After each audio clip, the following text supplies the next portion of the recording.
Welcome back to our program, Hollywood Structured. As some of you already know, our program is designed to help the young people who wish to enter the entertainment field, may it be music, nightclub work, film, television, or theater.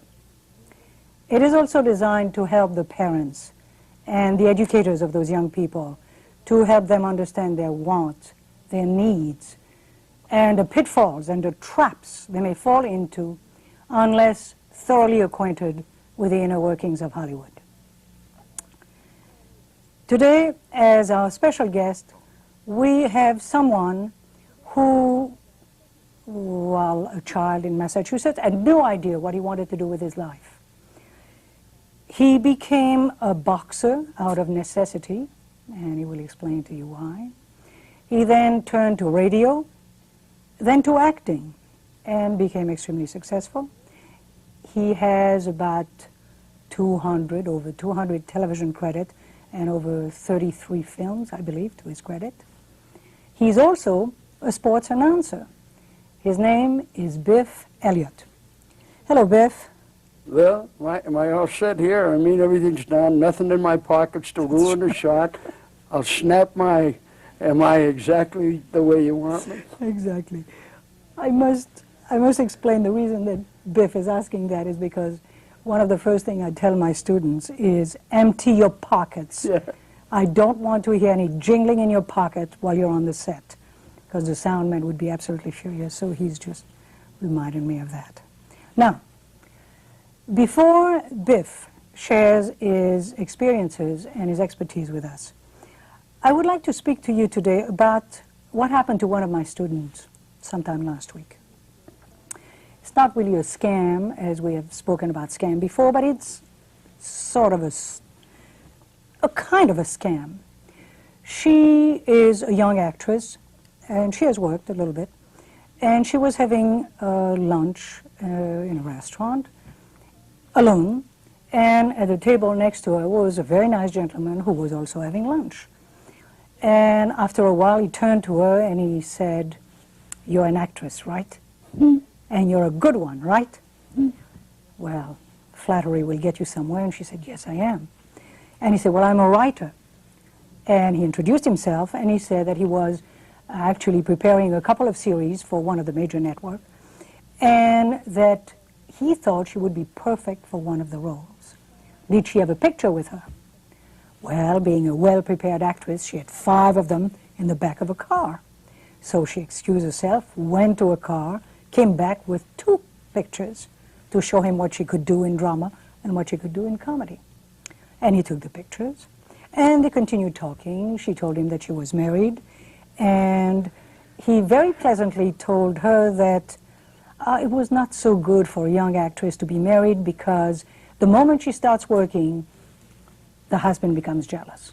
And she said, no, I assure you, my husband is not at all jealous. So it was time to leave. She said goodbye, and he said, "Oh, may I have your phone number?" And at first she refused. She said, "Well, no, call my agent if there is anything concrete." And he said, "Well, but what if this is Friday? No respectable agent works on Saturday or Sunday, right? So what if I need to contact you over the weekend to introduce you to the casting director?" So, feeling pressed, she gave him her private phone number. I know, I can hear you snickering over there. Yes, she made that mistake. Naturally, a few hours later, he called her, and he said that he had shown the picture, and yes, they were interested in her, and could they have dinner together? And she said, "No, I can't." He said, "Oh, well, can we have lunch then? Would you feel better if we had lunch tomorrow? It's Saturday." And he invited her to a very well-known Beverly Hills restaurant. And she thought, well, what do I risk? I can go. So she went. And they started by having a very nice conversation and told her how wonderful he thought she was.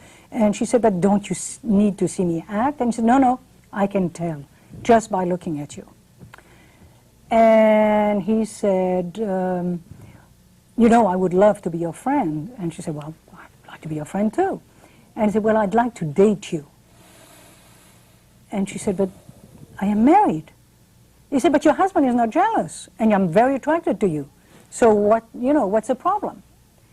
And she said, but I can't do that. She said, I thought you were sincere. I thought you were a writer that wanted me. He said, yes, I am. But what's the problem? Well, she started to leave. He grabbed her and he said, you know what? You'll never get anywhere in this town. Not only that, you will never work for that network where I'm working. You're too short, you're not pretty enough. He reduced her to nothing. She ran out in tears. She got home, she called me, she gave me his name, and since I'm a member of the Writers Guild, I looked in the Writers Guild book to find his name. Well, you guessed, his name wasn't there. He was not really a writer. What he was, we'll never know. Now, what happened is, even after the fight and the argument at the restaurant, he called her later to invite her to come to his house to view some videotape with him. Needless to say, she had to change her telephone. She learned a very hard and a very painful lesson. There is a saying that says that people who try to take shortcuts will soon be cut short. And that's what happened to her. So, don't give your telephone to someone who tells you that he is in the entertainment field. You don't know. Go the right way. Let your agent do the work. All right? Well, let's go back to our guest and find out what we should do and what we should not do. I'd like to say if I ever ran into that sleazeball, I'd punch him out. You know, you and I have been around a long time, and it's hard enough to do it legit. We don't need that kind of scum in our business. Okay. Biff, where were you born in Massachusetts? In Lynn, but I lived in Everett, Mass. How far is it from Boston? 3 miles. I see. Okay, now, in school, did you like school? Not really. Not really. No, because most of what they were teaching, even the same as today, I wasn't really into it. But I went because that's You what had to. Yeah. Were your parents in the entertainment field? No. Not at all? Nope. Dad manufactured 100-pound sacks for burlap, and Mom was a delicious homemaker that kept the family together. 3 boys. 3 boys. I Yeah. see. No girls. Then, as if I remember well, you moved from wherever you were. The business shifted to Maine. My dad went up there. Mom and I stayed back in Boston and Everett, and Dad went to a place called Presque Isle, Maine. Later, the family got back together again, and I was born at the age of 18 in Presque Isle, Maine. I see. May I ask why you became a fighter, a boxer? Well, I'm Jewish, and when we moved to northern Maine, I was a non-entity. Not that anybody was prejudiced, but in reality, nobody knew who, what, and where a Jew was. And I was lonely, and no one would talk to me. So I joined the local boxing outfit, and I won the 1939 Golden Gloves boxing, 126 pounds soaking wet.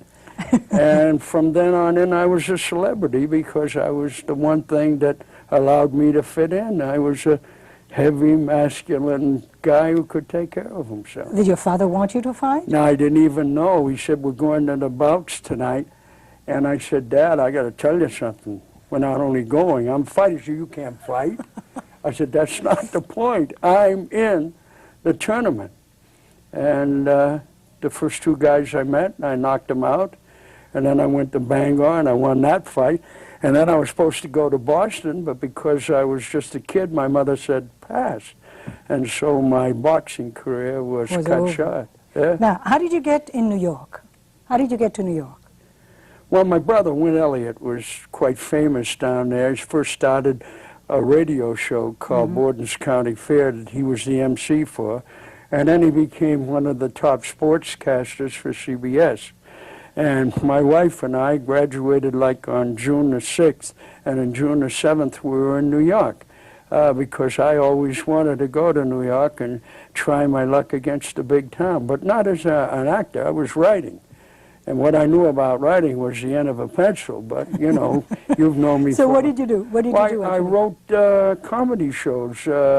I thought up names for quiz shows and stuff like that. All you needed was reference books, and I was pretty good. I was pretty good at making believe that there wasn't anything I couldn't do, and in reality, there wasn't anything I could do. Good bluff. Yeah. Well, you created the job for yourself, which is what happens to a lot of our guests. Yeah. They do create the job for themselves. Okay, now you're in New York. Right. When do you get into the acting? What happened? How do you get into the acting? I'm sitting home one day, I'm watching the set, which was, you know, in its infantile stage, and I said, I can do that. You mean television? Yeah. When it was about that big? Yeah. Yes. Yeah. And I said, I can do that. Anybody can do that. I hadn't, you know, I've been in the service for over 4 years, the infantry in African Italy, the 34th. And so I said, I had a couple of years left on my GI Bill. I joined the American Theater Wing. And I said, you know, just clue me in here. And I got kicked out because I started to work so much as an actor. I couldn't attend class. Who were your friends there? Who were your... Well, my really true friend was Jack Lemmon. But in those days, there was Eli Wallach, Carl Malden, Rod Steiger, Nina Foch. There's all that hot, bubbly, youthful people who actually, up to a point, were there 4 years before I was. Because when I got out of the service, I went 4 years to University of Maine. A lot of them went directly to New York, so they had a 4-year jump on me. Now, at the time when you started, and you were with the American Theater Wing, you did not need in New York an agent, right? No. You could make the rounds. There were 45 opportunities for work a week. And so by the time you would make the rounds, you'd go, you know, if you could get in, show your picture, show your resume. If you get a job, by the time you finished the 45th show, you were available to do the first show again. If you were lucky, because in those days nobody was coming in from Hollywood, you did the lead, then in the third act you're screaming as an extra saying, hang them, and you worked, you worked. Okay. Would you tell the young people over there how you got your first break, how you made your first break, actually? Well, everybody has to help everybody else. You make friends with the secretaries, the doormen, anybody you can that will give you information about what jobs are available. Because you can't be all things to all people in all places at the time. So I had a girlfriend of mine, strictly professional. She would watch the ladies' room on the 3rd floor at NBC. I would then go out on the fire escape and come in the window of the ladies' room and then walk out into the corridor, which put me behind the guard whose only job was to keep guys like me out. And all I wanted to do was read. See, I had no idea that I would ever work. I wanted to read. Martin Quigley, who was the casting man for NBC, he said, look, Biff, you're a former fighter. We need a guy to punch the bag off camera for this half-hour television show, Lights Out, that we're doing. And I'm going to throw something your way, kid. You can do the off-camera punching. So I walked down the hallway, and a friend of mine had said, I just read for a part, and I'm not right for it, but you are. I went in, and they said, who are you? What are you? I said, I want to read for this part. To the producer? Herbert Bayard Swope. Yes. Oh, you know, like everything I've ever done in my life relates back to him not kicking me out of the office. Okay. I read. I then said, you know, I left, put the script down, get out, walking down the hall. Oh, Johnny Gerstad was his assistant. Later became a producer in his own right. He comes running after you. He said, where are you going? I said, all I wanted to do was read. I've read, now I'm leaving. He said, you got the part. I froze, Lil. I froze. I didn't know what I did or how I did it. I had no background, no experience. And you didn't know how you would do it again? No way. That's what really frightened me. I couldn't even, you know, with so much a burst of energy, I really couldn't remember what I had done.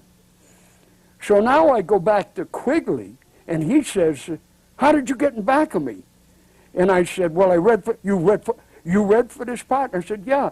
You know that bit you're going to throw me where I punched the bag off camera? I'm going to punch the bag on camera because I just got the part. Now, come on. How about, you know, for a casting director, I cherish that moment. It's a wonderful story. Okay, now, you're in New York and you work a great deal. Yeah.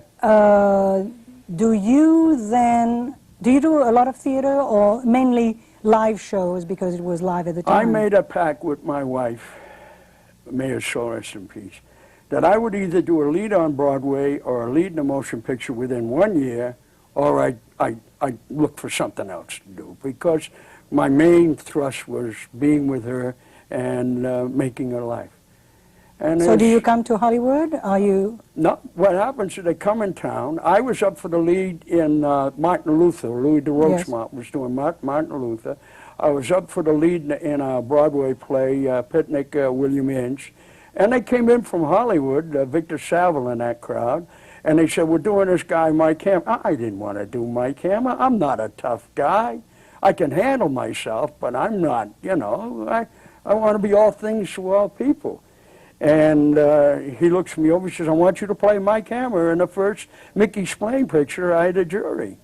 And about the same time, they called me from the de Rochemont people and said, hey, you're great, but you're just too young. And they went with Niall McGuinness. And the William Inge thing, they were thinking about other people.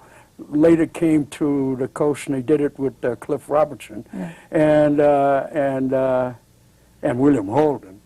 And so you came to Hollywood? Yeah, I came, but I was signed. They did a big talent search scam, but I was signed to do that part before I left New York. Okay, so now you come to Hollywood, and you do the first in the series, what is supposed to be either jury or series, a film. Right.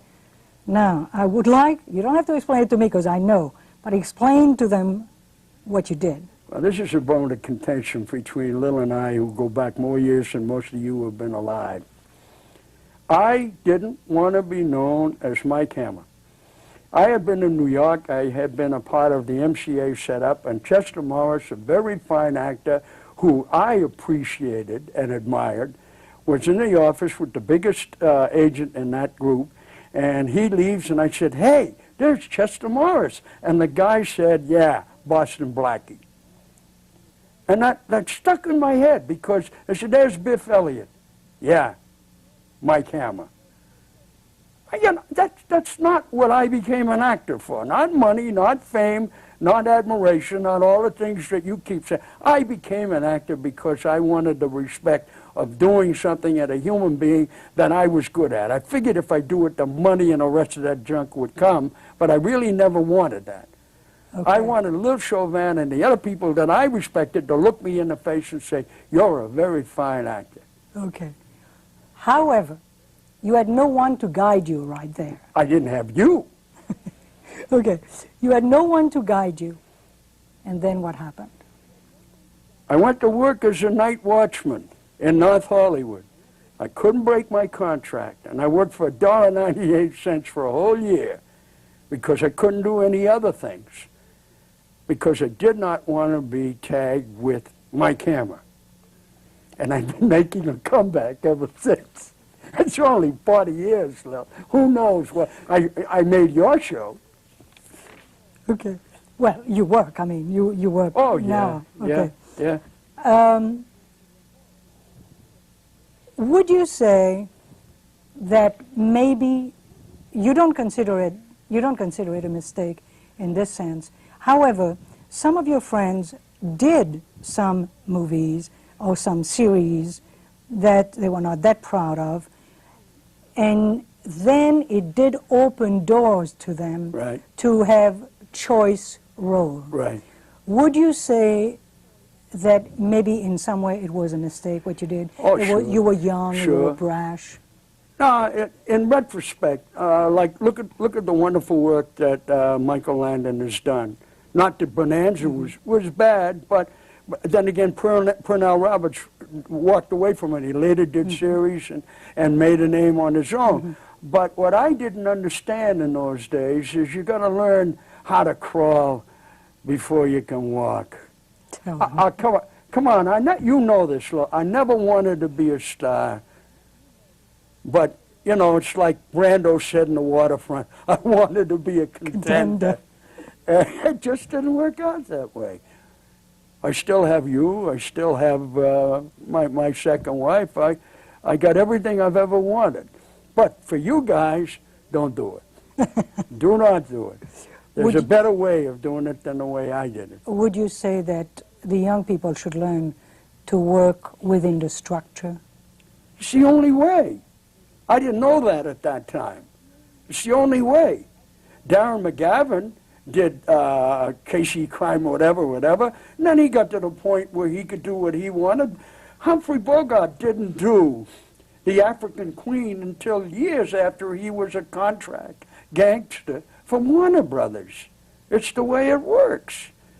You got to pay your dues, and I didn't pay my dues, but it was me. I made the decision. This town owes nobody nothing, no time. It's like being in the Marines. You're a volunteer. If you have to be an actor, what's the problem? If you want to be an actor, pass. There's no such thing as being a little pregnant. You either got to go all the way or not at all. Be fully committed to it. Oh, there's no. What other way is it? You're a prime example of that. I asked you if you, and you said, my future's ahead. I got a little burned out, but you never. You're like an incandescent flame that keeps going out there. Okay. Now, you are now working as an actor. Yeah. And what makes you go back or start being a sports announcer? And you have done that with CBS for what? Yeah. For 15 years now or something? Or more now. It's a very simple thing, a very sad thing, but a very simple thing. As you know, because you were personally acquainted with it, I lost my first wife to cancer, and an actor faces one rejection after another, and that was one rejection I just couldn't handle. I mean, there was no way that I could keep that beautiful, incredibly wonderful human being alive. And I ran out of money, SAG and AFTRA, cobalt radiation 3 times a week. And my brother called me up from New York and said, you want to do sportscasting, sports reporting, actually is what it was. And I said, sure. I said, but I don't know anything about it. He said, treat it like an actor. You've just been hired as an actor to play the part of. So I got something for CBS that they had never gotten before. I got Alfred Hitchcock. I got the whole cast of All in the Family when they were hot and juicy and running. I got Rob Reiner and Sally Struthers and Carol O'Connor because I knew them personally through my acting work. And I would say, what do you think of the Super Bowl? And Alfred Hitchcock would say, my dear man, I am a Super Bowl. And, you know, and they were in New York, they just went totally gaga. Nobody had ever, you know, they'd have to call up, make an appointment, see the secretary, and then 2 years from now they might, you know. But I just walked in, they said, what are you doing, Biff? I said, I'm going to try to do, you know, about the Super Bowl, about the World Series. And they'd say, oh, you know, no one had ever asked them to do that. And I did, and then I got the All in the Family cast to vote on who was going to win the Super Bowl. Rob said one thing, Sally said another. And it was great. I'm not talking like I knew these people what I'm saying, personally. They were gracious because I think they remembered that I was also an actor. Not that they were kissing buddies. So you created really a little niche for yourself. Like always, Lil. Like always. Damn the torpedoes, full steam ahead. You know, the only reason why I'm not doing more of it right now, I just came from the Raider camp this morning. They're playing Buffalo a little down the line, is because I don't want to. Okay, you won't believe this, but we have to wrap up. So I'm going to give you 2 minutes to speak directly to either the young people or the parents or the educators. Camera is all yours. Okay. I'll cut you off at 1 minute. Don't believe anything I say. Don't believe anything Lilyan Chauvin says. Don't believe anything anybody says. Listen.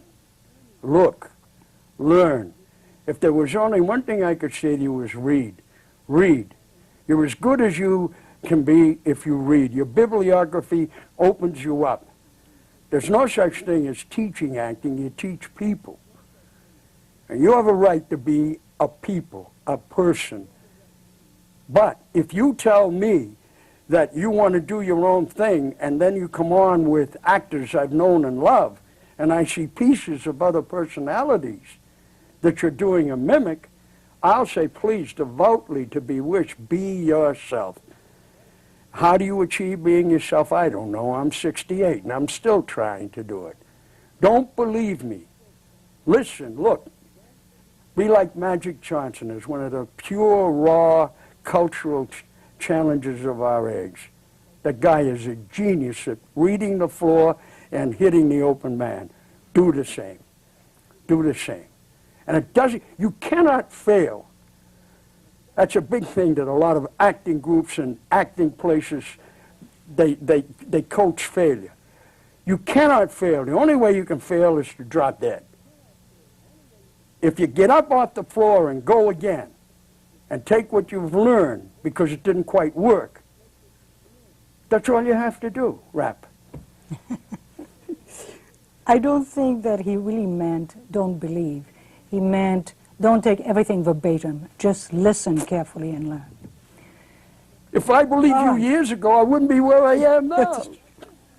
Okay. Thank my good friend Biff for sharing his experience with us and his expertise. And I would like to remind you, remember, keep watching us because we keep watching out for you. Thank you. Till next time.